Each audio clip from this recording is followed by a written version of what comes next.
पहलगाम आतंकवादी आक्रमण में प्राण हराई बालेश्वर प्रशांत शतपथी। रेमुणा ईशानी गांव में एवं शोकर छाया खेली जाइए। प्रशांत मृत्यु खबर जनापड़ा पर कांद बोबाड़ी फाटी पड़ुछि पूरा गाँ। प्रशांत भ्रमणीय थिले।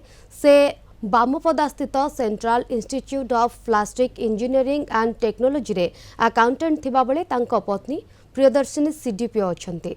19 तारिख दिन प्रशांत निज पत्नी प्रियदर्शिनी आचार्य और पुओ तनुज को नहीं 7 दिनिया टूर रे जम्मू कश्मीर बुलिबाकू जाइथिले।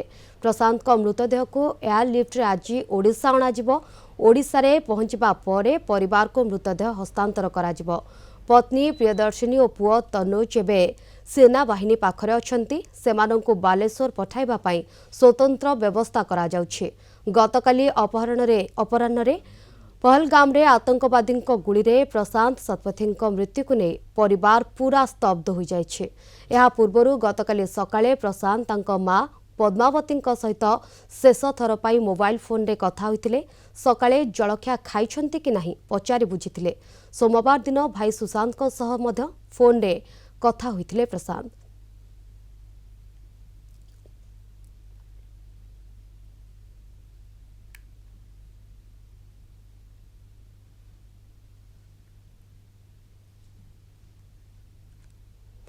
ए संपर्क में अधिक आलोचना करने आम सहित सीधासख लाइव रे जोड़ी होती प्रतिरक्षा विशेषज्ञ ब्रिगेडियर अभिमन्यु राउत। श्रीयुत राउत, आपण को आलोचना को स्वागत। जो भाई एक आतंकवादी हमला देखिला सारा देश कथा कहतु विश्व कथा कहतु वर्तमान निंदनीय घटना रे समस्ते एक प्रकार मर्माहत स्तब्ध होती। जदि श्रीयुत राउत आलोचना करबा काश्मीर गोटे एमिति जगह आपण देखिछंती अनेक समय से समर वैकेशन कथा कहतु अनेक समय पर्यटन स्थल बोली आमे कहि परिबा। किंतु गोटे पर्यटन स्थल रे जतबेले एते बड़ गोटे हमला होउछि आगामी दिन रे पर्यटक माने बोधुए डरिबे बाहर को जिबा पई आ छुट्टी काटिबा पई।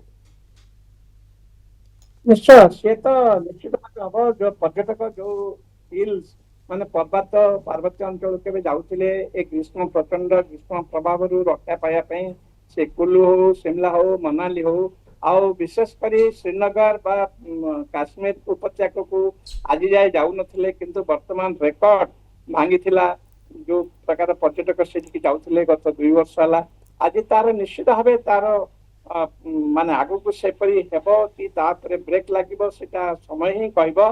जदियो आमे आतंकवादी जो प्रकार उद्यम अछि जो प्रकार तांकर लक्ष्य अछि ताको आमे बंद करबा को ताको आमे पंडुर करबा पई हेले आमे अनेक संख्या रे आमे जीवा पड़ियो। मारंतु केते मारिबे से केते जण मारिबे मारि पारिबे ना किंतु से प्रकार मनोभावना भयातुर गोटे परिस्थिति रे समस्त जे नहीं पारिबे ताहा आशा करबाटा मते ठीक नहीं। ए जो पहलगाम कथा कहिले अत्यंत गोटे सुंदर आ नदी कूल रे से पाइन रो छोट छोट पहाड़ पाइन गछर बाल रे से जगह अवस्थित आ बहुत सुंदर जगह अनंतनाग जिले रे से चंदनबाड़ी ठू मात्र 18 किलोमीटर पूर्व आ चंदनबाड़ी जानती आपण हमर अमरनाथ यात्रा गोटे बेस कैंप हुए सेठू लोक घोड़े हो पालिंगी हो निजे चली जाती आ गोटे बालटाल बाटे जाती तेणुक से गोटे बहुत बड़ गोटे स्थली से समय ए प्रकार जो गोटे आतंकवादी घटना होमर केवल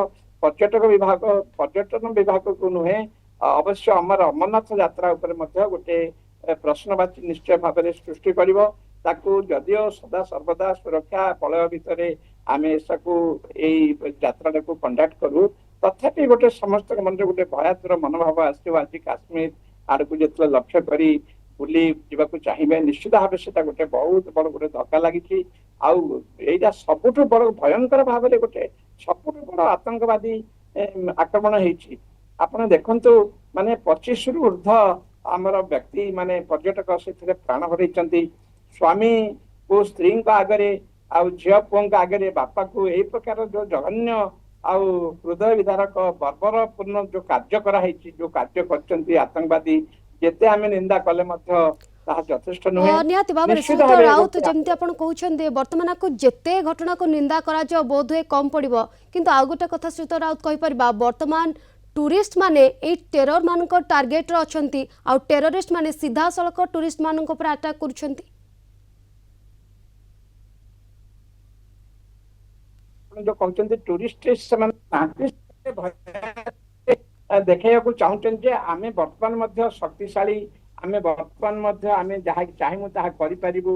ସେଇ ପ୍ରକାର ମନୋଭାବନା ଗୋଟେ ଯୋଉ ଆଣିଛନ୍ତି ସେଇଟା ଗୋଟେ ଦୁଃଖର କଥା। ଆଉ ଆମେରିକାର ଉପରାଷ୍ଟ୍ରପତି ବର୍ତ୍ତମାନ ଦେଶରେ ଅଛନ୍ତି।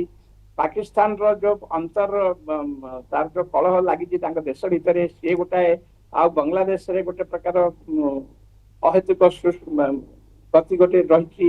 ତେଣୁକରି ପ୍ରତ୍ୟେକ ପରିବେଶକୁ ଦେଖନ୍ତୁ, ଗୋଟେ ଅଶାନ୍ତ ଗୋଟେ ମୟ ଝଡ଼ ତୋଫାନ ଭିତରେ ଇଏ ଗୋଟେ ଗତି କରିଛି। ସେଇ ସମୟରେ ଆତଙ୍କବାଦୀ ଚାହୁଁଛନ୍ତି ଯେ ଆମେ ମଧ୍ୟ ବର୍ତ୍ତମାନ ବି ସକ୍ରିୟ ଅଛୁ ଏଇ ବାର୍ତ୍ତାଟା ଦେବା ପାଇଁ। ଦ୍ୱିତୀୟରେ ସବୁଠୁ ଭଲ ଆମେ କଣ ବାର୍ତ୍ତା ଦଉଥିଲେ, ଆଜି ଦେଖନ୍ତୁ ପର୍ଯ୍ୟଟକ ମାନେ ବହୁତ ସଂଖ୍ୟାରେ କାଶ୍ମୀରକୁ ଆସୁଛନ୍ତି। ଆଜ୍ଞା। କାଶ୍ମୀର ଶାନ୍ତମୟ, କାଶ୍ମୀର ସ୍ଥିର, କାଶ୍ମୀରରେ ବର୍ତ୍ତମାନ ଆପଣ ଯୋଉ ମାନେ ଆମର ଯୋଉ ଭୂସ୍ୱର୍ଗ ଯାହାକୁ କହନ୍ତି ସେଇ ପ୍ରକାର ଆପଣ ବୁଲାବୁଲି କରି ଆନନ୍ଦ ଅନୁଭବ କରିପାରିବେ। ସେଇଟା ଉପରେ ଗୋଟେ ଅଙ୍କୁଶ ଲଗେଇବା ପାଇଁ ସେମାନେ ଏପରି କରିଛନ୍ତି, ଆଉ କିଛି ନାହିଁ। ନିହାତି ହୋଇଥାଇପାରେ, କିନ୍ତୁ ଶ୍ରୀଯୁକ୍ତ ରାଉତ ଆଗାମୀ ଦିନରେ ଯେଉଁଭଳି ଭାବରେ ଆମେ ଦେଖିଛେ ପୂର୍ବରୁ ମଧ୍ୟ କାଶ୍ମୀରରେ ଆତଙ୍କୀମାନେ ଏକ ପ୍ରକାର ସକ୍ରିୟ ଥିବା ନଜରକୁ ଆସିଥିଲା, କିନ୍ତୁ ବର୍ତ୍ତମାନ ସମୟରେ ଯେଉଁଭଳି ଭାବରେ ଯେଉଁମାନେ ଟୁରିଷ୍ଟ ରହୁଛନ୍ତି ତାଙ୍କ ଉପରେ ଆଟାକ୍ କରିବା, ତାଙ୍କୁ ନିର୍ମମ ଭାବରେ ହତ୍ୟା କରିବା, ଯେତେବେଳେ ସେମାନେ କିଛି କହୁଛନ୍ତି ତାଙ୍କୁ କିଛି ଜଣଙ୍କୁ ଛାଡ଼ିଦେବା ଆଉ ମେସେଜ କିଛିଟା ଦେବା, ପ୍ରକୃତରେ ଏମାନେ କ'ଣ ଦର୍ଶାଇବାକୁ ଚାହୁଁଛନ୍ତି? ଏମାନେ ସକ୍ରିୟ ବୋଲି ଦର୍ଶାଇବାକୁ ଚାହୁଁଛନ୍ତି ନା ପ୍ରକୃତରେ ଆଉ କିଛି ବାର୍ତ୍ତା ଦେବା କଥା ଏମାନେ ଦର୍ଶାଉଛନ୍ତି ଶ୍ରୀଯୁକ୍ତ ରାଉତ ବର୍ତ୍ତମାନ ସମୟରେ? ବାର୍ତ୍ତା ତ ବହୁତ କିଛି ରହିଛି ଏଠି। ଦେଖନ୍ତୁ ଏ ପ୍ରକାର ଗୋଟେ ଜଘନ୍ୟ ଘଟଣାକୁ ଜଣେ ଦି ଜଣ ଦେଇପାରିବେନି। ଆପଣ ଯେମିତି କହିଲେ 6 ଜଣ ଆସିଛନ୍ତି, 6 ଜଣଙ୍କୁ ଆଉ 60 ଜଣ ତାକୁ ସପୋର୍ଟ ଦରକାର। ସେଇ ସପୋର୍ଟ ବଳରେ ଏମାନେ କରୁଛନ୍ତି। ସପୋର୍ଟ ନହେଲେ କିଛି କରିପାରିବେ ନାହିଁ। ଆପଣ ଖାଲି ଗାଁ ବାଲା ବା ଲୋକାଲ ସେଠିକାର ସ୍ଥାନୀୟ ବାସିନ୍ଦା ନୁହନ୍ତି, ଏପରିକି ସରକାରୀ ତନ୍ତ୍ରରେ ମଧ୍ୟ କିଛି ନା କିଛି ଆ ପ୍ରତି ସହାନୁଭୂତି ଆଉ ଆ ପ୍ରତି କିଛି ନା କିଛି ସାହାଯ୍ୟ ସହଯୋଗ ରହିଛି। ସେଇଟା ଆସ୍ତେ ଆସ୍ତେ ଜଣା ପଡିବ। କାହିଁକି ଏବେ ତଦନ୍ତ ଆରମ୍ଭ ହେଇଛି, ଅତ୍ୟନ୍ତ ହାଇ ଲେଭେଲରେ ସବୁ ଯାକ କଥାବାର୍ତ୍ତା ହଉଛି। ଆଉ ଆମକୁ ତ ସନ୍ଦେହ ନାହିଁ ଯେ ଏଥିରେ ନିଶ୍ଚିତ ଭାବେ ପାକିସ୍ତାନର ହାତ ରହିଛି। ସେ ନିଶ୍ଚିତ ଭାବେ ତାକୁ ମାନେ ତାଙ୍କର ହାତ ଦ୍ୱାରା ସେ ସାହାଯ୍ୟ ଟ୍ରେନିଂ ଫଣ୍ଡିଂ ସବୁ କିଛି ସେ କରିଥିବ, ଏଥିରେ କିଛି ସନ୍ଦେହ ନାହିଁ। ଆଉ ଏଟା ଯୋଉ ଜାଗାରେ ହେଇଛି ସେଟା ସୀମାନ୍ତ ଜାଗା ନୁହେଁ।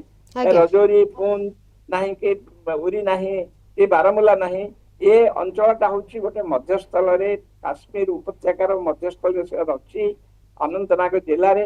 ଆଉ ସେଇ ପ୍ରକାର ଜାଗାରେ ଯେତେବେଳେ ହେଇଛି ସେମାନେ ଅନେକ ଦିନ ହେଲା ଆସି ଛୁପି ରହିଛନ୍ତି, ଇଣ୍ଟେଲିଜେନ୍ସ ସେ ନେଇଛନ୍ତି, ଲୋକାଲଙ୍କର ସପୋର୍ଟ ନେଇଛନ୍ତି, ତାପରେ ଏପରି ଗୋଟେ ବର୍ବରୋଚିତ ଗୋଟେ କାର୍ଯ୍ୟକଳାପ କରିଛନ୍ତି। ଶ୍ରୀଯୁକ୍ତ ରାଉତ ବର୍ତ୍ତମାନ ସମୟରେ ଏହି हमलाକୁ ଯଦି ଦେଖିବା, हमलाକୁ ନେଇ टीआरएफ संगठन ନିଜକୁ ଏକ ପ୍ରକାର ଦାୟୀ କରିଛି ବା ନିଜେ ଏଥିପାଇଁ ଦାୟୀ ଥିବା କଥା ଦର୍ଶାଉଛି। ଯଦି ପୂର୍ବ କାର୍ଯ୍ୟକଳାପ କଥା ଦେଖିବା, ୟାକୁ ଆପଣ କେମିତି ଦେଖୁଛନ୍ତି ଶ୍ରୀଯୁକ୍ତ ରାଉତ? ନାଇଁ, ନିଶ୍ଚିତ ଭାବେ ଦେଖନ୍ତୁ ଏ ପୂର୍ବ କାର୍ଯ୍ୟକଳାପ ତ ଆସ୍ତେ ଆସ୍ତେ ସ୍ଥିର ହୋଇଥିଲା। ଆଜି କାଶ୍ମୀରରେ ପଥର ଟେକା ଫୋପଡ଼ା ନ ହଉଥିଲା। ଆଜି ଭାରତର ତିରଙ୍ଗା ଧରି ଆଉ ଆମର ଯୋଉ ଜାତୀୟ ଦିବସ 15 ଅଗଷ୍ଟ ହଉ କି 26 ଜାନୁଆରୀ ହଉ, ସବୁ ଯାକ ପରିପୂର୍ଣ୍ଣ ଭାବରେ ଶ୍ରୀରାମ ନବମୀ ହଉ, ସବୁଠି ଲୋକଙ୍କର ଗୋଟେ ପୂର୍ଣ୍ଣତଃ ସହଯୋଗ ଥିଲା। ଗୋଟେ ପରିସ୍ଥିତି ବହୁତ ସୁନ୍ଦରମୟ ଥିଲା। ଆଜି ଯଦି ଲାଲ ସ୍କ୍ୱାରରେ ଯଦି ଆମେ ରାତ୍ରରେ ମଧ୍ୟ ଆମେ ଯଦି ବିଚରଣ କରିପାରୁଥିଲେ, ତାହେଲେ ନିଶ୍ଚିତ ଭାବେ ଏ କାଶ୍ମୀରକୁ ଗୋଟେ ପ୍ରକାର ଶାନ୍ତ ସ୍ଥିର ଜାଗା ବୋଲି କୁହାଯାଉଥିଲା। ଆଜି ନିଶ୍ଚିତ ଭାବେ ଇଏ ଗୋଟେ ଆମର ଏଥିରେ ଗୋଟେ ବହୁତ ବଡ ଗୋଟେ କାଳିମା ବିନ୍ଦୁ ସେ ଲଗେଇଛି ଯୋଉ ଟେରରିଷ୍ଟ ଯୋଉ ଆତଙ୍କବାଦୀ ଆଟାକ। କିନ୍ତୁ ଆତଙ୍କବାଦୀ ତ ଆତଙ୍କବାଦୀ, ତାଙ୍କର ଯୋଉ ବିଚାରଧାରା, ତାଙ୍କର ଯୋଉ ପ୍ରକାର ତାଙ୍କୁ ଚାବି ଦିଆହେଇଛି ସେଇ ପ୍ରକାର ସେ କାମ ନିହାତି କରିବେ। ତାଙ୍କର ଏତେ ଜୀବନ ବଡ଼ ପ୍ରତି ଏକ ଲୋଭ ଆଟାକ୍ ପରେ ସମସ୍ତେ ଏକ ପ୍ରକାର ସ୍ତବ୍ଧ ହୋଇଛନ୍ତି। ବୋଧହୁଏ ପୁଲୱାମା ଆଟାକ୍ ପରେ ଏହାକୁ ଆଉ ଗୋଟିଏ ବଡ଼ ଆଟାକ୍ ବୋଲି କୁହାଯାଉଛି। ପରବର୍ତ୍ତୀ ସମୟରେ କାର୍ଯ୍ୟପନ୍ଥା କ'ଣ ରହିବ ତାପରେ ସମସ୍ତଙ୍କର ନଜର ରହିବ। ଧନ୍ୟବାଦ ଶ୍ରୀଯୁକ୍ତ ରାଉତ ଆପଣଙ୍କର ସବିଶେଷ ଆଲୋଚନା ପାଇଁ।